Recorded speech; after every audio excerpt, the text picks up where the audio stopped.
It is Thursday, the, I don't know, what, 10th day? What's the date? 10th day of March, 2022. And as I sit here recording this bullshit, it is fucking snowing again. I'm leaving Monday night to go to Las Vegas, and I could not be more excited about it because no fucking snow, hopefully, and probably not cold. That also means no show next week, and unless I happen to get a creative urge that can only be captured by the shitty microphone on the trusty Google Pixel 4a. If I had another recording device, it would probably be. If you've listened to the show long enough, you've probably picked that up. The word probably in the flow of my speech, whatever. You know what the fuck I'm getting at.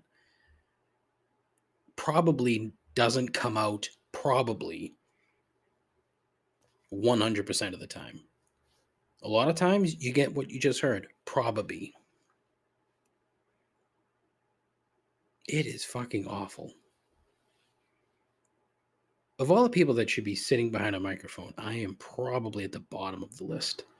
My God. Where was I? Fucking A. Ugh. If I had another recording device, it would probably be interesting to walk up to people and see if they'd want to be on a show that they've never heard of or that anyone else has ever heard of. But I don't know, it'd be fun to see how that played out. I do have an allotment of show stickers. So I'll be putting those up in a variety of bathrooms and other places throughout the Las Vegas area. Probably just the Strip and maybe a little bit of Old Vegas as well. Aside from that, I'd like to send out a big congratulations to everyone's favorite billionaire, Robert Kraft, who at the age of 80 has decided to give marriage another go. And I mean, why not? He's only 33 years older than his lady, so give it a go, right? I mean, I could probably think of a few other things that would be better, but I would guess that the prenup for this thing is going to be thicker than Catch-22. And I bet Jonathan Kraft is a tad uneasy with this, right? I mean, hey, maybe not, but you'd have to think in the back of his mind. He's like, hey, Pop, you sure about this? Because look, $8 billion plus net worth on the line here, man. And I guess his fiance is not exactly poor.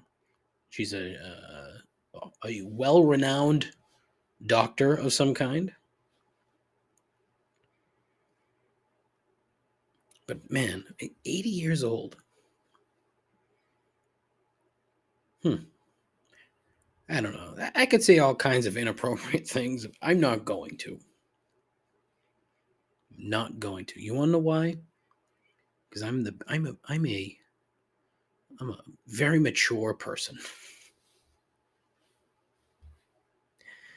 Ugh. Anyway, there's that. There's that, and honestly, far too much serious dumb shit or dumb serious shit that I am entirely unqualified to talk about. And that's all right here, right now, on Complaints and Observations. Yeah. Still, the most less than average podcast on the internet. With a host who's the smartest person in the room when he's the only one there. A continuing odyssey into mediocrity. Guaranteed to make you question your life choices and your own sanity. This is Complaints and Observations with Dave LaPointe.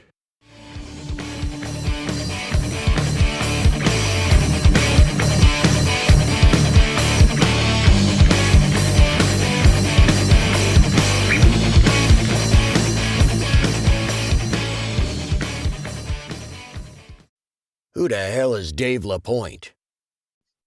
I think he's a bum. I think he's an absolute bum. All right. Hello. How are you? Good? Yeah? All right. Cool. Hey, listen, thanks for coming by. I appreciate it. It does mean a lot. I say this every week. It means a lot that you've taken time out of your day to listen to an idiot talk. And I am an idiot. It's noted by not just myself, but a handful of folks. Maybe more than a handful, maybe multiple handfuls. I don't know. It's enough. It's enough. Enough people know I'm an idiot. I talked about Bob Kraft in the open, right? Need to share a little story with you. Story time with Dave. So, oh boy, when was this? I want to say, I think it was like August of 2020, maybe September. I don't know, sometime during that late summer, early autumn time of 2020, everyone's favorite year. I applied for a job as I was unemployed at the time with the Kraft Group. And, it was for a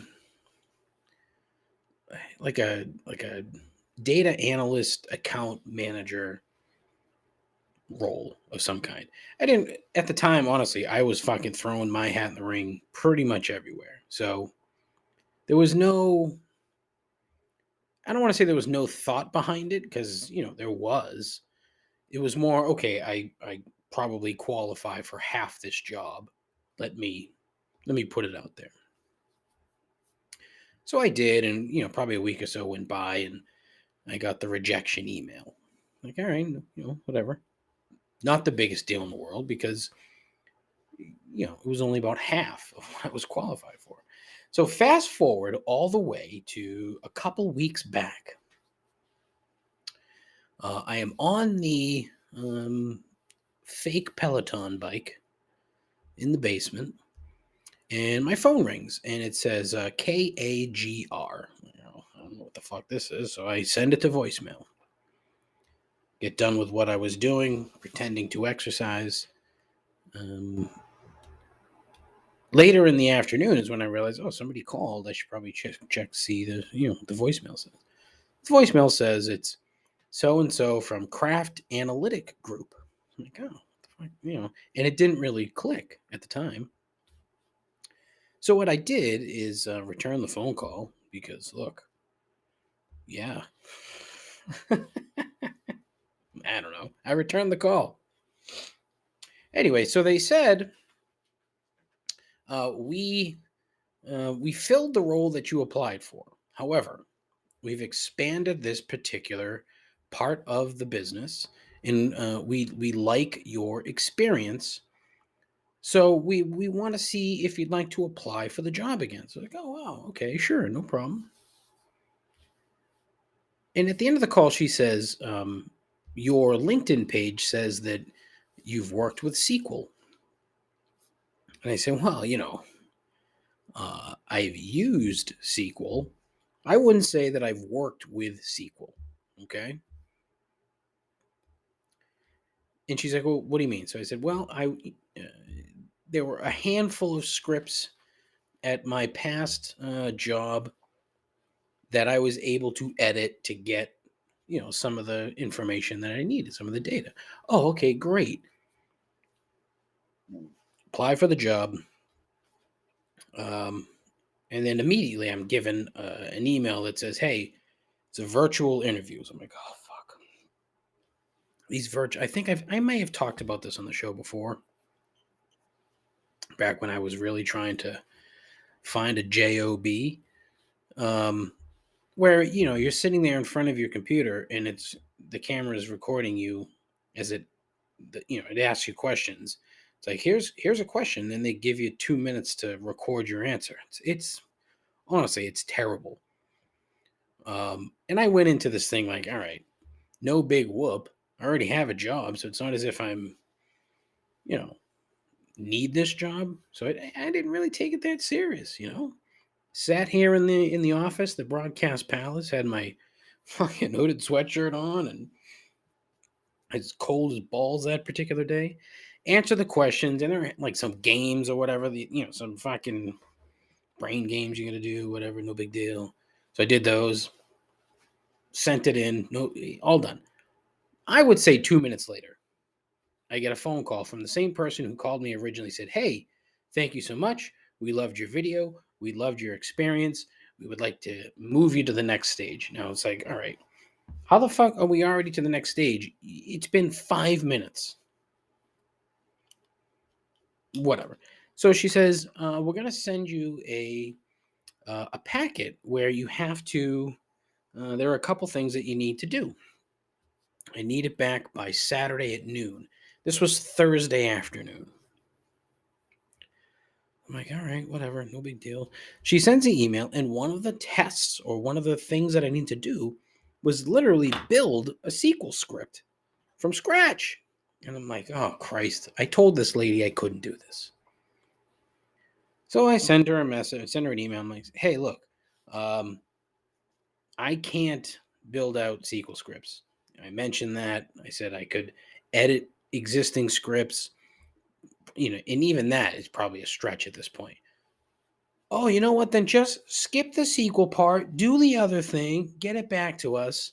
Because again, we're really interested in your background. We think this would be a great fit. Even if you can't do SQL, we're thinking about creating a whole new position for you. We really want to get you on this team. Now, at this point, I'm taken aback. I don't get it. I applied for a specific role. Part of it I cannot do. Cannot do. Yet you still want me to finish this project. You still want me to go through with it. Yada yada yada blah blah blah. Fine. So basically it was creating a spreadsheet, a presentation, almost like a quarterly business review type of deal. Except it's a pitch, okay? So I'm pitching this product that I know nothing about using data I've never seen before, and there's a fucking shit ton of data in this spreadsheet. A shit ton. And I'm putting together a terrible presentation, doing the best I can, highlighting some parts of the data, putting it into the spreadsheet. I probably built out like 6 or 7 slides to try to fucking put something coherent together. I spent some time Friday evening. I spent about 3 or 4 hours Saturday morning working on this. I would say half of that was basically just scratching my fucking head. Like, I don't understand what I'm supposed to be doing, but whatever. So I send it back and I put the caveat in there like, all right, look, I spent all this time. I don't know. I don't know what I'm doing here. I don't know what I'm supposed to be selling. I mean, I know I'm supposed to be selling the data analytics, if you will, but I don't know how to sell that. It's not a product that I'm familiar with. And, but look, I put a ton of time into this. I'd put a ton of time into learning the product and learning the role. I'm very interested in hearing what you guys have to say. Send it off. 2 hours later, I get a phone call from the same recruiter, and she says, I'm sorry, we're going to go in another direction. I said, I'm sorry, what? Yeah, we weren't that impressed with your presentation. Okay, right, and I kind of understand that, but well, you didn't use any graphics, so I didn't use any. So what do you want? Would you want fucking memes in there? Like I copy and paste some of the fucking data, I put it in there. That's not good enough. The problem is that they come to me with their hands out. Hey, do this for us. We think that you, the person, could fit in here. I was honest with these fucking people from the jump, from point one. I'm not fully qualified for this role. If you want someone who can sell consultatively and build relationships and try to sell a product that way, I could probably do that. But I don't know what I'm selling. So until I know what I'm selling, how the fuck do you expect me to put a presentation together? Blown away by this entire experience. And you know what's funny? The other day, there's a big fucking article, it might have been in the Globe. You know, Kraft Analytic Group has signed the Philadelphia Eagles. Like, okay, so now the Eagles are going to be using this kind of data. Sure enough, there's like a dozen fucking teams in the NFL that use this service. Like, God damn it. Like, what the fuck? It just kind of irritates me still with jobs. And that was a big topic of conversation on this fucking stupid show back in 2020 was jobs. And just the stupid interviewing process and just all the there are a lot of companies that can interview well, that do a good job, that lay out their expectations, they kind of tell you what the path is. I don't have any problem with that. If I know what's coming or if I have an idea, that's fine. I'm all right with that. I don't get. And if surprises jump out, then fine, no big deal. But at least you give me like a syllabus, if you will, right? Here, this is how it's going to go. Boom, boom, boom. Or if not, you update me like the next day. Hey, I have to talk to so and so. We'll be in touch. All that's fine. But man, some of these fucking places, they just take this shit way too fucking serious. Especially for the shit jobs that I'm applying for. Not shit jobs, but, well, I shouldn't say that, because some of the jobs that I applied for back then were shit jobs. But there are just some fucking companies that, they think that they're way bigger and way better than they really are. And I got a sneaking suspicion that while this particular company, this Kraft Analytic Group, are probably a great company, and I don't know, I'm blowing fucking smoke out my asshole. I don't know. It just really rubbed me the wrong way. I don't know if you could tell by a 12-minute spiel that I've just went on. This is why I'm not a good storyteller, and I've said this multiple times. I'm a shitty storyteller. This is why I couldn't do stand-up. One, I'm not funny. Two, I can't tell stories. So I'm out. But good fucking gravy. Oh, God. Hopefully you're still awake after that. I wouldn't blame you if you fast forwarded to something. I don't know. I apologize. I guess I just need to fucking get that off my chest. They're just kind of bothering me. So now I get to get into the part that I talked about, the serious shit that I am entirely unqualified to discuss. But yeah, it's things going on. The big topic du jour, if you will, right now is gasoline and the price of gasoline. And of course, the loud people who love to blame everybody for the rising cost of gas. The thing that gets me, right, is the people that are blaming Joe Biden, one person, for raising the price of gas. It's like, what? There's a laundry list of shit that you could be blaming Joe Biden for. Gas prices, and really the price of most everything else. He's not your accurate source of frustration, or he shouldn't be. But because that's how people in this country react to just about fucking everything, you have to blame somebody. There needs to be one person to blame, and he just happens to be the guy at the top, so that's who you blame. But the problem in this instance is simply greed. Corporate greed in and of itself is the problem here. The funny part about the whole thing is that instead of pointing fingers at the people that are mostly responsible for the problem are getting off scot-free.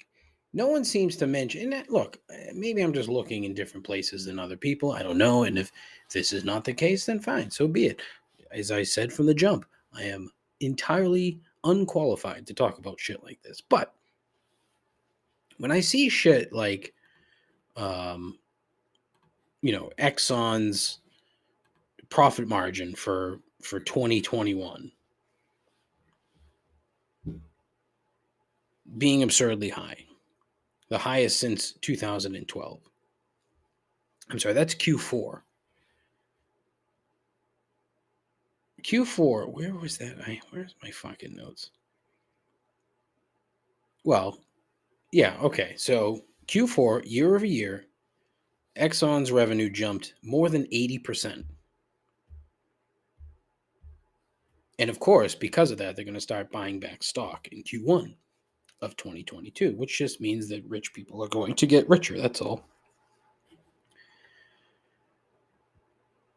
It's a supply and demand thing. And that's the thing that kills me. The demand now is higher than it's ever been for gasoline, right? Why would, what would, in what world would a company who sees their demand through the roof say, oh shit, we need to lower prices? That's not how it fucking works. What they're going to do is raise the prices and make more money when the demand is through the roof. Now, of course, as with everything that's going on right now, the Russians are being blamed for every single thing that happens globally, which in some cases might be accurate, but I don't think in this particular instance it is. The United States imports roughly 8 million barrels of oil per day. Per day. Most of that comes from Canada. The US gets roughly 200,000 barrels, or was, from Russia on a daily basis. So it's a small fraction of the amount of oil that we import. So what's that, like 10%, maybe less than that? I don't know. My math is terrible. But listen, the point is, it was mostly ceremonial when Joe comes out and says, all right, we're not going to buy Russian oil anymore. All right, terrific, great. You still have to fill that. You got to fill that in. So you're going to have to start groveling, which creates a whole other fucking set of problems because now you have to go to the Saudis and to UAE and to the fucking Venezuelans and God knows who else that you don't really want to deal with for whatever fucking reason. For whatever reason. We should all just fucking get along to begin with. It doesn't fucking matter. But now they have to go to these places that they don't like for a variety of different reasons. Say, oh, hey, by the way, I think you could spare some oil. Huh? What do you say? And of course, like the Saudis going to say no. UAE is going to say no. OPEC as a whole is going to say no. The Venezuelans, well, they might have to say yes, but who knows if they can even get their shit together. I don't know. Exxon, Chevron, Conoco, what's the number I saw? $46 billion in profit in 2021. Big oil is fucking cleaning up. And they're raising prices. And they're going to say that it's because of what's going on in Ukraine. When there's a shit ton of oil leases just sitting out there being unused. But again, it's all Joe Biden's fault. So when you have the clever assholes running around gas stations throwing stickers up that say, oh, I did that. God, it is just so fucking stupid. It is. It's stupid. If you take 10 seconds and think about it, this is what I've said 1,000 times, and it keeps coming back. Just take 2 minutes and fucking think for a second. Think things through. You might get an answer. Do a little fucking homework. But again, and I understand you don't want to trust CNN and Fox and all these other fucking mainstream media places. They're not every word that comes out of their mouths collectively is a lie. Quit fooling yourself. It's only some of the shit that they're saying. I'd say it's 50-50, and it's your job to fucking figure that out. Both sides. I hate being this both sides guy, but it's true. It's fucking accurate.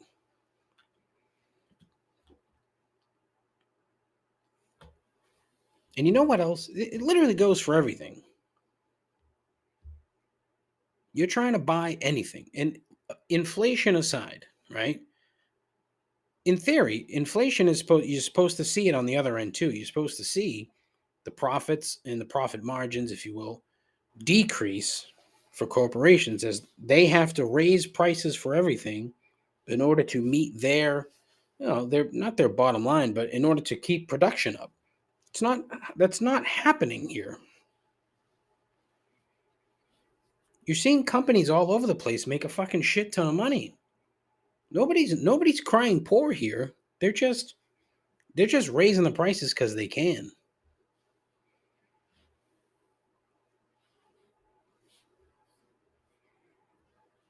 Not to mention, like, shit that you buy, everything's fucking smaller. Everything's fucking smaller.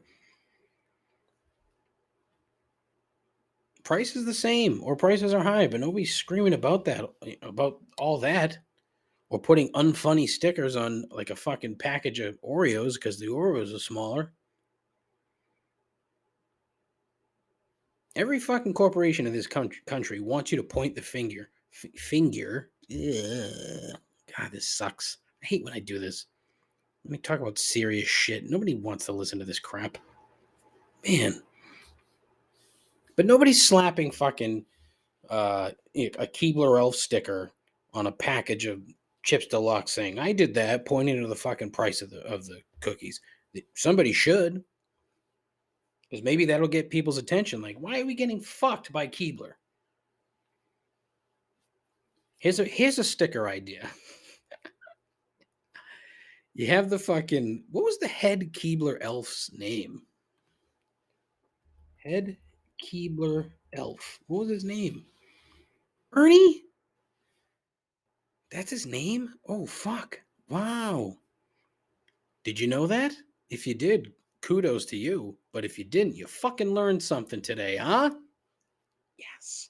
See, it can all come back around on this program, right? I can get pissed off for being serious, and then I can tell you the name of the head Keebler elf. Ernest J. Ernie Keebler. Sticker idea. Somebody takes a picture of Ernie Keebler, right? With his fucking pants down around his ankles, with his fucking Keebler wang out, and he's boning the sticker price at the grocery store and pointing, I did that. I think that works. That works. That plays. Ernie. I can't believe I didn't know that. According to Wikipedia, Ernie is the head elf and the friendliest of the bunch. I think that's an assumption.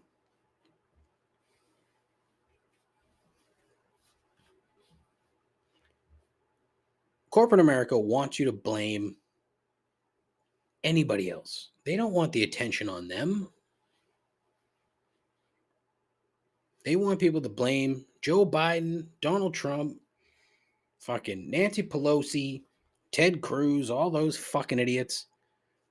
Corporate America wants you to blame them. Spend your time thinking about them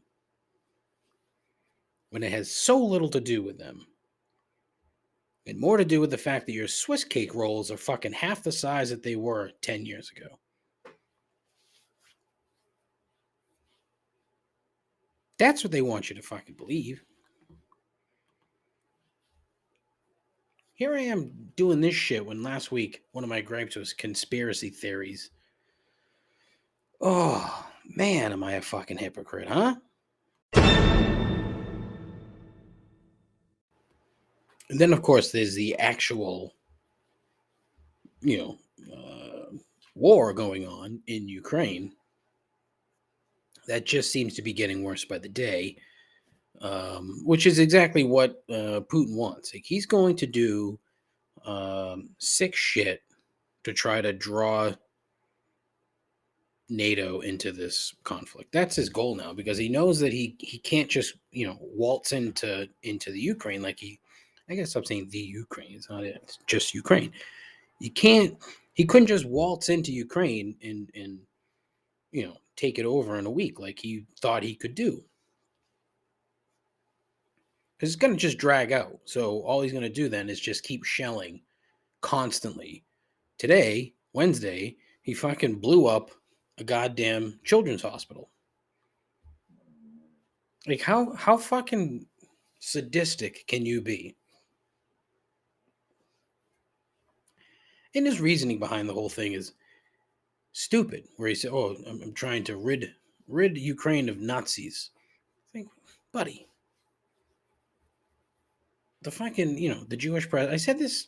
I think I said this last week or the week prior. The Jewish president, the majority Jewish cabinet. It's like, what are you talking about? There's a Nazi problem in every country on the fucking planet. That's just how it is. White nationalists, they're fucking everywhere. That's just the way they are. Fucking stupid, shitty people. They're all over the place. But this is his justification to his people for why he has this, quote, special operation, end quote, because, he's not going to call it a war. And then you have, there's a couple of solid allies of the Russians, the Chinese and the Indians, and they're not really doing much of anything. They're just kind of keeping their hands back. The Chinese are donating roughly $760,000 to the Ukrainian cause. Like, what? Really? You'd better off doing nothing. I don't understand. So he's just going to keep doing like sick, twisted, demented shit to try to escalate this thing. So it's tough because on one hand, you want to end this, but it's not going to end. So you got to kind of keep an arm's length distance and try to find ways to help out without helping out. You know what I mean? I don't know. It's just fucking sad. It's not depressing because, as some of the folks in Ukraine have said, look, life goes on. It's still depressing. Especially when you see the pictures of the fucking kids and the animals and the kids and the animals. Adults, I could, whatever. Kids don't fucking know any better. The animals don't know any better. It sucks. It's awful. So you sit there and you hope, that common sense prevails at some point, but, you should know that that's probably not the case. The Russians are going to get entirely cut off from the rest of the world. So it's going to be curious to see how that progresses too, because eventually the Russian people are going to be brainwashed enough to believe anything because they don't have any outside information. So they don't fucking know anything. The propaganda is going to be going crazy. It already is. And you have the head of the Russian Orthodox Church the other day saying that gay pride parades were the reason for the Ukraine war. Gay pride parades. Imagine being so goddamn ignorant. Like that's what you think. And imagine caring enough that that's what you think. That you think what people do behind closed doors is somehow causing consternation in your home, if you will. It fucking drives me nuts. Here in this country, you have a lot of fucking shitty people doing very similar things. Idaho, Florida, Missouri, Texas, all trying to say that they're standing up for kids by, basically screwing transgender children. Now,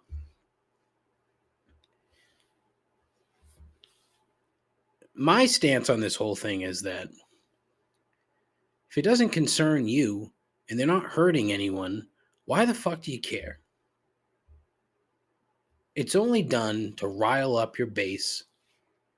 It's only, again, because everything has to be fear. Everything has to be fear-based because part of their argument is that, they're going to say that these kids are going to be irreparably harmed if they're allowed by their parents to do these things. Right? Same with abortion. They don't fucking care about these kids when they're born. They can pretend. They don't fucking give two shits. They care more about unborn children than actual born children. Oh, you need time off to raise your kid for a few months? Well, you're not getting paid for that. Fuck you. Oh, you need health care for your fucking kid? Nope, sorry, can't do it. Cut the shit. Fucking Florida. What a fucking cesspool of a state. Oh, God. Don't say gay. So the GOP in Florida has canceled gay. I haven't spent nearly enough time digging into that bullshit piece of legislation because, quite frankly, it's infuriating.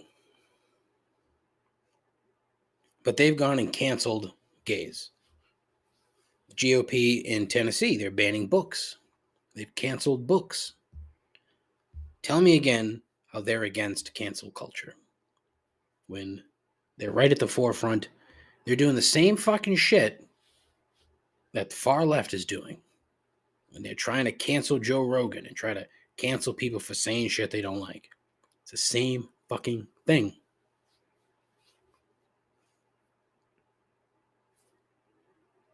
Problem is, they can't see that. Both sides can't fucking see that they're equally as shitty and that the vast majority of the country is in the middle of these two fucking stupid ass far sides.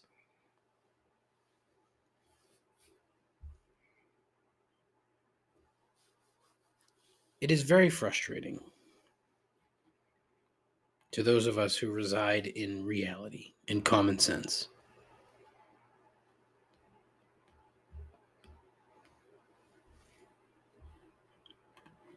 Like, I'm at a I don't know. Like, what the fuck? What do you say there? What else do you fucking say?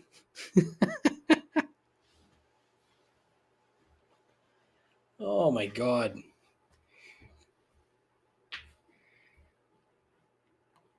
I read something the other day about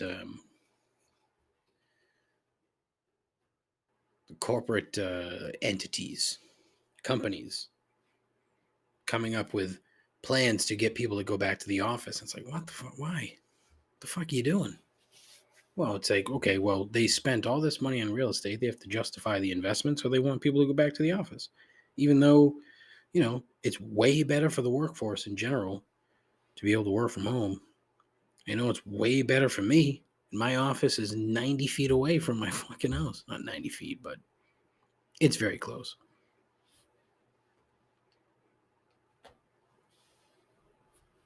It's stupid. Just, eat the fucking loss on the real estate. You'd probably be better off. Again, more shit that I am not qualified to talk about. This has been a horrifically boring episode. Where do I go now? Let's see. What's on my list? I'm not going to talk about Stephen Miller. Fuck that guy. I had another excellent idea the other day. I bought a new shirt. I bought a shirt for Vegas, and I'm very excited about. It was supposed to be a Tommy Hilfiger, but when it showed up, it was a Tommy Bahama. Even better. So I thought, why doesn't Tommy Bahama make like a business line and call it Thomas J. Bahama? That's a fucking great idea. You don't need to fucking put palm trees on it. You use the same material to make your entire line of business attire, right? Thomas J. Bahama. I don't even know what the J stands for. I just thought that was pretty cool. I thought about talking about Aaron Rodgers again, but more boring fucking shit. Yeah, honestly, I thought I would have it tonight. I thought I went into this. All right, I got some serious topics I'm going to talk about. I'm going to get down. I'm going to get, I'm going to share some knowledge. I'm going to spread. What's the only thing I've taught people today? Ernie Keebler. Ernie fucking Keebler. It's the only thing I've taught you people today. Everything else is just me being frustrated behind a microphone about world events that I cannot control. Stupid. Thomas J. Bahama. It's a fucking great idea. It really is. Don't sit there and say that it's not, because it's a fucking excellent idea. Granted, it would be marketed to people like 45 and over. Note I said 45 and not 44. Dave, it's Bankley, live from Pitsley's Pub. What's up? My music, I don't know where it is, man. Fucking DJ, get some music going. So I was just thinking about life and the events you talked about in the pod recently, Ukraine versus Russia. I woke up and I was like, holy shit, I'm 25% Ukrainian. Why didn't I think of that? Am I that ignorant? Am I that stupid? Should I care a lot more now? What do I do? I don't know. Just an observation. Have a good night. Thank you as always, Scott Banksley, for that very timely voicemail. I didn't even intro the voicemails, just went right into it. Why? Got to catch you off guard. And because you don't care. Scott, 25% Ukrainian. Yeah, you probably should cheer a little bit harder for your folks. There's another word, and I've lost it. But yeah, you should be pulling harder for the Ukrainians, I think, I don't think you need to be adding flags to your Twitter name. I don't think you need to be going that far. Perhaps you could donate to World Central Kitchen. I suggested last week and have done so on the Instagram page. You could do that. You could, I don't know. What do you do? Interesting. I don't know what you would do. I am literally stumped. Like, if you were half Ukrainian, it might be a little different. Then you might have to start adding the Ukrainian flag to your Twitter name. But I mean, anything less than that, I think it's up to you. Really, I think you have to make that decision. That's a you decision. Maybe sit down with the family, discuss it. Tell your children, hey, you're 12.5% Ukrainian. What do you guys think we should do? Granted, you might frighten your wife, but who knows? Maybe she'd be into it. Maybe she's part Ukrainian too. I don't know.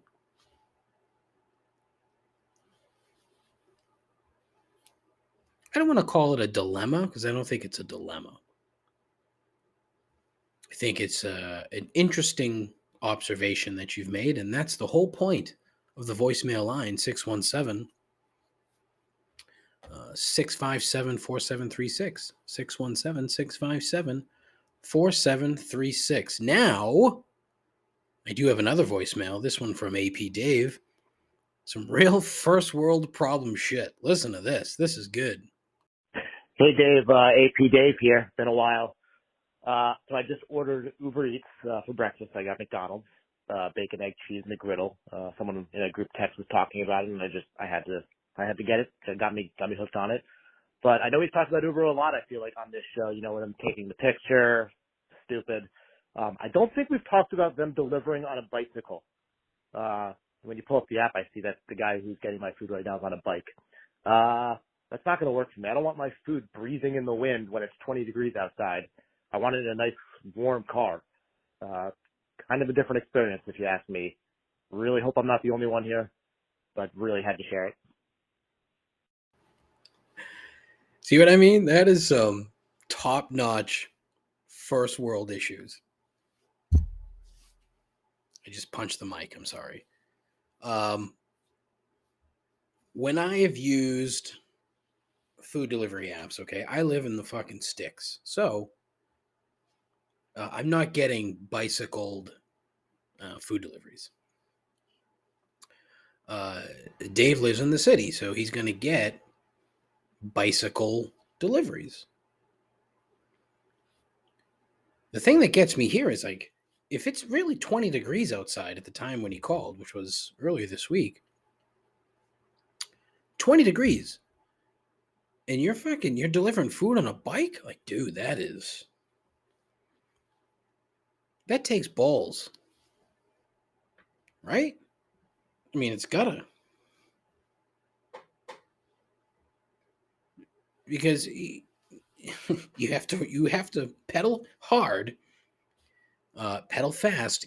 You have to make sure that you get this food to that person before the cold weather can get into the bag, right?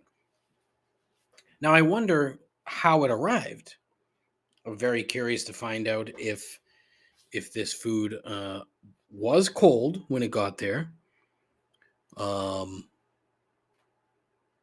If it was in a different type of bag, I doubt it.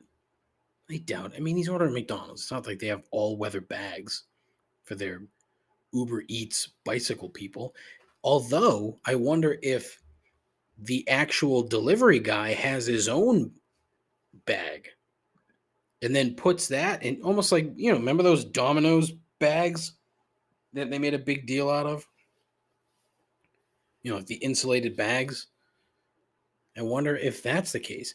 And does this guy have like an old school newspaper basket on the back of his bike? Yours truly had one of those. I delivered newspapers for a long time as a boy.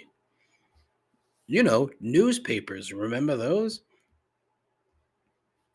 And I had 2 bicycles and a mountain bike that had a fucking paper basket on the back. There's nothing cooler than when you're in your early that weird like tween period of your life when your first hair grows in your balls and you're riding around with a double basket on the back of your fucking mountain bike.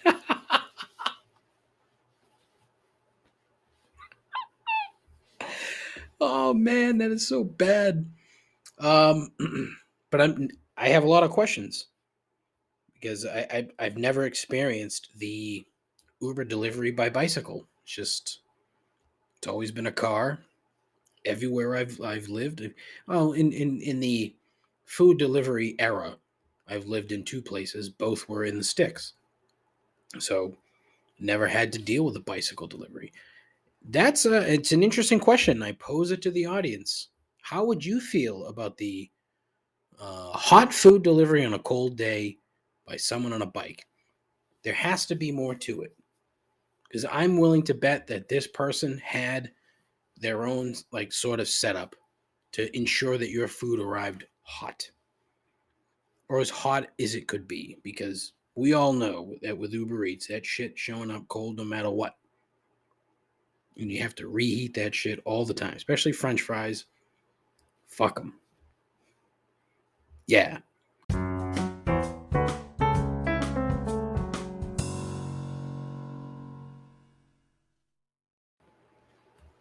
As it is the end of the show, and as it is Thursday, it is time for everyone's favorite part of the show, the part when the show is almost over.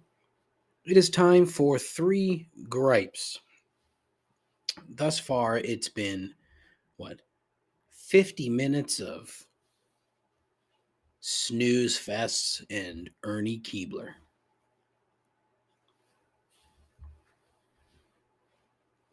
It's been boring. It's been a terrible episode.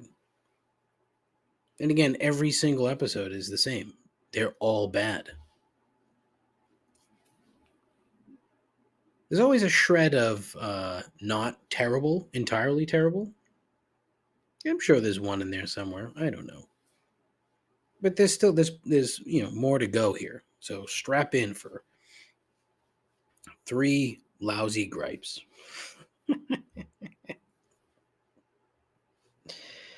Oh, I'm tired today. I'm fucking tired. Yeah, I don't know. I don't know. I'm hungry too. I haven't eaten. I didn't eat dinner yet. I don't need to eat. You're fat, you fucking dummy. Shut up. Gripe number 1: resealable packaging that won't reseal. This is an entirely relatable gripe. There is no one. There's no one on Earth. I shouldn't say on Earth, but there's no one that's ever had a resealable package that gets it resealed perfectly every time, because they don't work. Not all of them, most of them. The biggest examples, right, are food. So obviously most resealable packaging is going to be for food, but you know, they all try to get fucking clever with this thing as if it's like a special add-on. It's like, oh, you're getting a resealable package. Yeah, well, when the fucking thing doesn't work, what then? What? Then what do I get? I get stale or fucking rotten shit. You go to the deli, okay? Whatever happened to just the fucking like sticker? They all have to use the goddamn resealable package at the deli. If that little plastic thing comes off, you're fucked. You're screwed. And now whatever was in there is going to go bad. What else? Like pretzels. There's a pretzel company. I can't remember which one. Resealable package. Fucking thing doesn't reseal. But the biggest problem, you ever buy like the cooked chicken pieces from Purdue? Good fucking luck trying to reseal those things. It is impossible. You know, you got to sit there and tear that piece of plastic off before you even get to the resealable portion of the packaging. If you fuck that up, gone. Whole package is wasted. Why they don't make that serrated, I will never know. Never know. The whole thing's a fucking sham. It's not a benefit to anyone. And look, manufacturers should have to publicly show multiple people opening and then resealing their packaging before it can be released to the general public.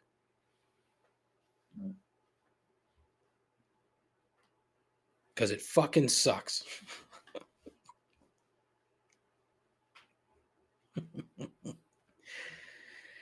Oh, you're so petty and stupid. Gripe number 2.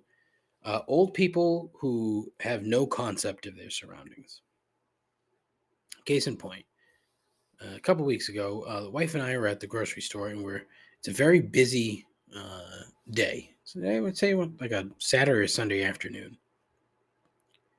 And there's only a handful of registers open. So, you know, to avoid standing in the middle of the fucking walkway so that people can't get by in the front of the aisles, we're kind of off to the side behind another guy. But we're clearly in line. Like multiple people have seen we're in line, or they've asked, hey, you in line? Yep. End of discussion. They're fine with it. Well, this old couple decides they're just going to stand right behind the guy that was in front of us as if we don't even exist.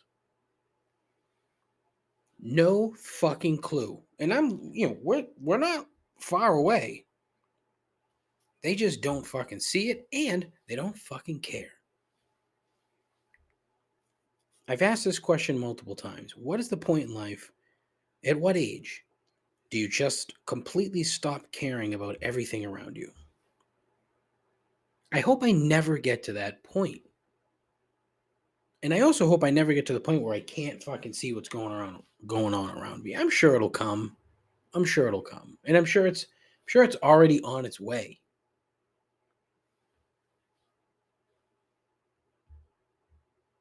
But man, it's like, if you're at any place that has like a menu board, and you've heard this 1,000 times, like old people trying to order shit off a menu board, staring at it, entirely confused, as if they've never been to this particular establishment before, or any establishment like it. It's like they've just come, they're from another planet, they just landed here, and the first place they go is a fucking Wendy's drive-thru or whatever, and they have to stare at it. it's so weird, like the disconnect between like my generation, okay? I was born in 1978. Now, take someone the generation before that, so 1958.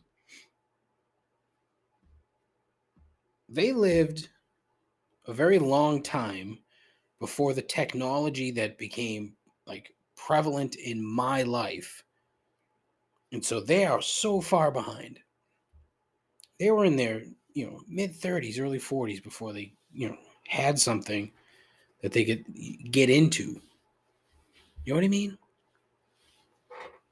If you know what I mean by that, then hey, more fucking power to you, because yeah, even I confused myself when I said that. But I think you get the gist of what I'm saying. The disconnect there. And maybe it's even an unwillingness to learn. I don't know. Maybe it is. Who knows? Maybe, I don't know. Which kind of leads me to gripe number 3. YouTube. Kids fucking watch YouTube and can watch YouTube all day. I can't do that. So, like, watching some shit on YouTube that's longer than 3 minutes, and it depends on what it is, because not everything that's 3 minutes is going to be filled with ads. It's just certain YouTube channels. Like, for example, Barstool, forget it.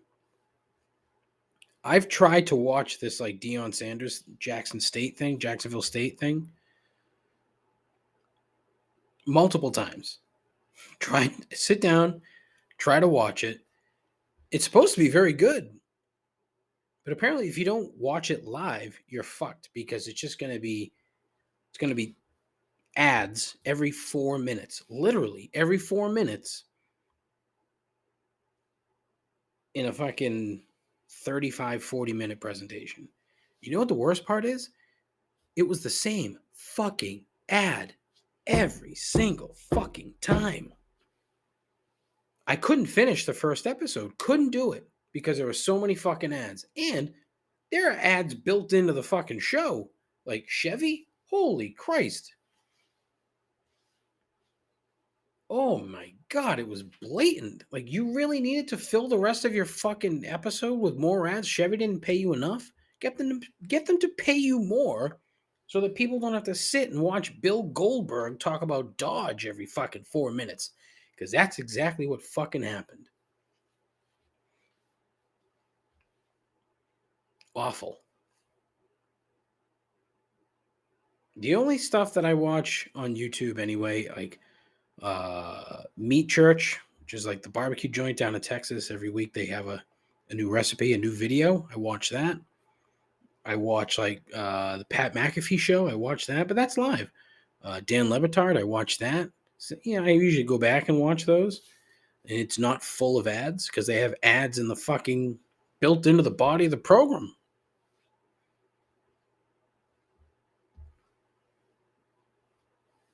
I have no patience for that. I have no patience for ads.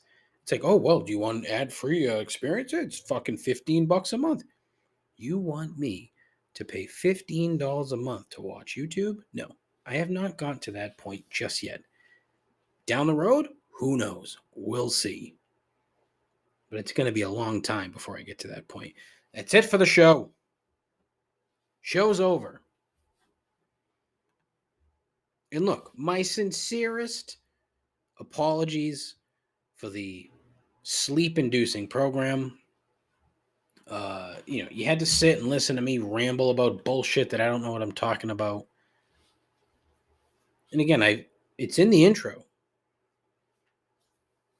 I'm the smartest man in the room and I'm the only one there. And it was never more true than today. Oh, I need some fucking sleep, man. God. Listen, go to the Twitter page at Complaints Pod. You can go to the Instagram page at Complaints Pod. My hope is that I'm able to provide some content while I'm away. That'll be, I don't know, marginally entertaining. Probably not, but we'll see. I have a Facebook page, but fuck Facebook. I will not put anything up there other than the weekly, hey, new episode. That's it. That's all you get from me. Dunzo. Nada. That's it. I have a YouTube page, but I don't do anything with it. I have a Twitch channel. I actually tried fucking around with Twitch after work today because I'm like, all right, let's get into this and figure it out. I still couldn't figure it out. Can't fucking figure it out. I don't know what I'm doing. It just keeps telling me I'm offline, and I can't. I don't know. Like, I'm not going to be able to add any sort of value with that medium anyway. So what the fuck? But I was like, all right, let's dick around. Let's do like a, an intro to the show while I'm building content for that particular episode. I'll record myself doing it. But nah, I couldn't get it to work. I don't know why. Yeah, I don't know. Anyways, there's a Twitch channel. I have a TikTok page I've done nothing with. Maybe I'll do some TikToks while I'm in Vegas. We'll see. Probably not, but that's at Complaints Talk, TOK. 617-657-4736. Call in. Leave a voicemail. Complain. Be like Scott. Be like Dave. Be like my buddy Andrew. Be like Donnie. Also, whoa, forgot about this. Shout out Donnie. Supporting the program. Donnie actually bought a Complaints and Observations t-shirt. Can you fucking believe that? I made 22 cents on that t-shirt, Donnie. Thanks, buddy. But he bought the Trent Frederick themed shirt. It's pretty sweet. It's a sweet shirt. You should check it out. Bonfire.com/store/complaints. But you can find the link on my link tree, which you'll find and in the bio on Twitter and on Instagram. So check it out, man. What else do I got? Nothing. I got nothing. If all four of my listeners listen to this, I will be fucking shocked. But I thank you. If you've managed to get this far, you're the fucking bee's knees, man. Or girl. Probably all dudes anyway, I look, tell your moms. Get your moms on board. I could see how some moms might enjoy my program. Probably not, but I don't know. But that's it. Listen, again, thank you so much. And as always, take care of yourself. Take care of each other. Godspeed. Ta-ta.